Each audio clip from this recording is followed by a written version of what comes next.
Fala galera, beleza? Bom, vou começar o vídeo de hoje aqui diferente. Se você ainda não se inscreveu no canal, é muito fácil. É só apertar no botão vermelho aqui embaixo e inscrever-se. Aí você clica no sininho do lado, tá bom? Que é para ativar as notificações. Toda hora que tiver um novo vídeo, você vai ficar sabendo. Ei, aqui no izinho, você encontra o link para fazer o seu investimento em simulados do portal Piloto Comercial, nosso apoiador que tem nos ajudado bastante. E é claro, na descrição aqui embaixo do vídeo, você encontra o meu e-mail e o meu WhatsApp. Fique à vontade para mandar as suas dúvidas. Simbora então, vamos nessa! Autorizado acionamento, PC 190, ajude ao time 01014. Chamará pronto para o táxi.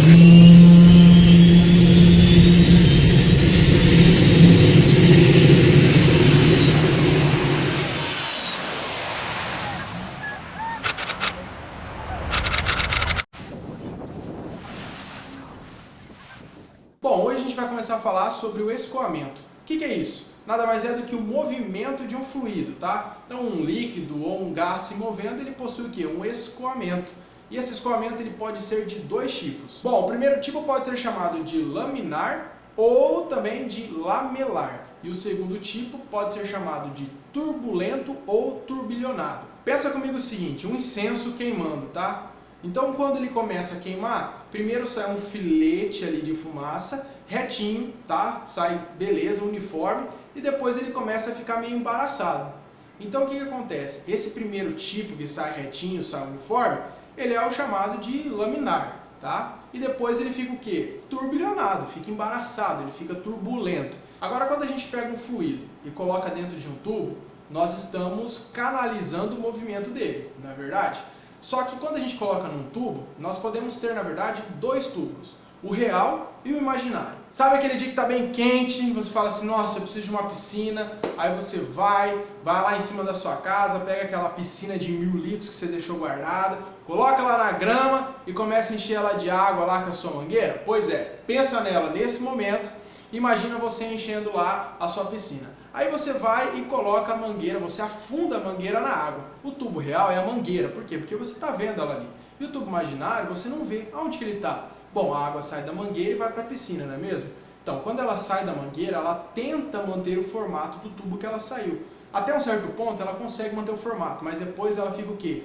Turbulenta, exatamente. Aí você perde essa continuidade do tubo. Então, real você vê, imaginário, você está imaginando, é simples assim. Pensando dessa forma, a gente chega na equação da continuidade. A equação da continuidade é só uma lei do escoamento que afirma que quanto mais estreito for o tubo de escoamento, maior será a velocidade do fluido. E o contrário é verdadeiro. É simples, é só você imaginar uma represa aqui cheia de água e uma represa sem água, e no meio do caminho um estreitamento. Quando a água chega no estreitamento, ela aumenta a velocidade. Por quê? É como se você tivesse as moléculas se empurrando, então a velocidade tende a aumentar. Simples, é só você lembrar desse exemplo aqui. Ó, só para lembrar, eu estou usando aqui o exemplo da água, que fica mais fácil a gente imaginar, mas tudo isso pode ser utilizado para o ar, ok? Então agora a gente vai falar sobre a pressão estática, dinâmica e total. A pressão estática é aquela que não depende do movimento do fluido, então é como se fosse o ar dentro de um pneu, ou até mesmo a nossa pressão atmosférica. A pressão dinâmica já é ao contrário, é aquela que é provocada pelo impacto do ar ou pelo impacto do fluido. Então a pressão dinâmica depende do movimento do fluido.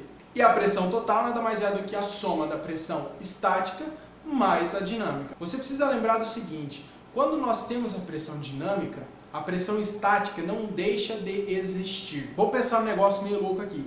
Pega o seu avião e vai voar debaixo da água, tá? Quanto maior a sua velocidade, maior a sua pressão de impacto ali do fluido, certo? Maior a sua pressão dinâmica, certo? Só que a sua pressão estática não deixa de existir, porque por onde você passa, continua tendo água, não é verdade? É a mesma coisa no ar. Então por isso que eu sempre gosto de fazer essa analogia de água e ar. Você pode pensar aí tranquilamente, assim, que é até mais fácil de raciocinar. O avião, ele basicamente possui duas tomadas de pressão, a tomada de pressão estática e a tomada de pressão total, ok? A tomada de pressão estática fica em uma parte ali da fuselagem onde o ar ele passa apenas tangenciando ela. Ela não tem como função capturar o impacto do ar. Já a tomada de pressão total é o contrário. Ela tem que capturar o quê? O impacto do ar. Então, você viu aí nas imagens como é que funciona. A tomada de pressão total, nada mais é do que o nosso chamado aí tubo de pitot. Bom, agora a gente pode falar sobre o velocímetro, altímetro e variômetro. O velocímetro ele trabalha com as duas tomadas de pressão, certo? Ele recebe a pressão estática mais a pressão total. Quem que é a total? É estática mais dinâmica. Significa que o meu velocímetro recebe duas pressões estática e uma pressão dinâmica.